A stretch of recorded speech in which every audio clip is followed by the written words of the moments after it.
បាទថ្ងៃនេះជាថ្ងៃទី5 នៃខែ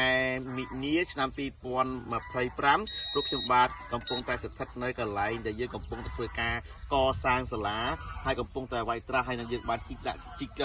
ជាងសសរហើយអស់ហើយដែលមានជម្រៅ1ម៉ែត្រពីទឹកដើម្បីគាត់ដាក់ជើងតាងឲ្យវាមាំមែនតើ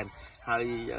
ខ្ញុំសូមធ្វើការថ្លែងអំណរគុណក៏ដូចជាការគោរពនៅទឹកចិត្តដល់សិស្សប្រធានបងប្រុសចេសិនព្រមទាំងបងសូដាព្រមរួមទាំងក្រុមគ្រួសារទាំងអស់ដែលតែងតែចូលរួមជួយឧបត្ថម្ភនៅកិច្ចការងារបណ្ដុះបណ្ដាលបង្រៀនដល់កូនក្មួយទាំងអស់គ្នាទៅតាម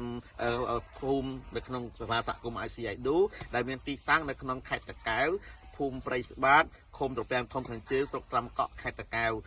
គណៈពេលនេះផងដែរបងប្រុសចេសិនរួមទាំងបងស្រីសូដានិងក្រុមគ្រួសារទាំងអស់រួមបានចូលរួមនៅថវិកាចំនួន$50ដើម្បីចូលរួមចំណែកក្នុងការកសាងសាលាសង្ឃឹមថា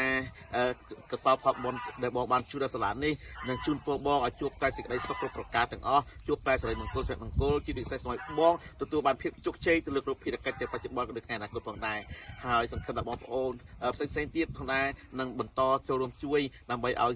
សកម្មភាពនិងទស្សនវិជ្ជាខាងក្រោយនេះដែលមានកូននិងរណ្ដៅសសរដែលកំពុងតែជីកនេះឲ្យคล้ายទៅជាសាលាមួយខ្នងដែលមានចំនួន3បន្ទប់បន្ថែមទៀតដើម្បីបំពេញនឹងតម្រូវការខ្វះខាតឲ្យคล้ายពីការពិតដែលជួយជ្រោមជ្រែងឲ្យកើតចេញជាសាលាថ្មីមួយទៀតបាទជូនពរបងប្អូនទាំងអស់គ្នាដែលបានចូលរួមចែករំលែកក៏ដូចជាការចូលរួមជួយទៅតាមកម្លាំងសង្គមដែលអាចធ្វើទៅបានផងដែរសាលានេះកំពុងតែមានការតម្រូវការ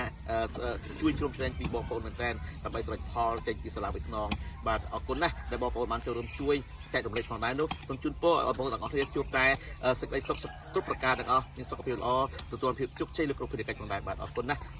បងចេសិនព្រមទាំងបងស្រីសូដានិងបងប្អូនទាំងអស់គ្នាដែលបានចូលរួមចែករំលែកផងដែរសូមជម្រាបលា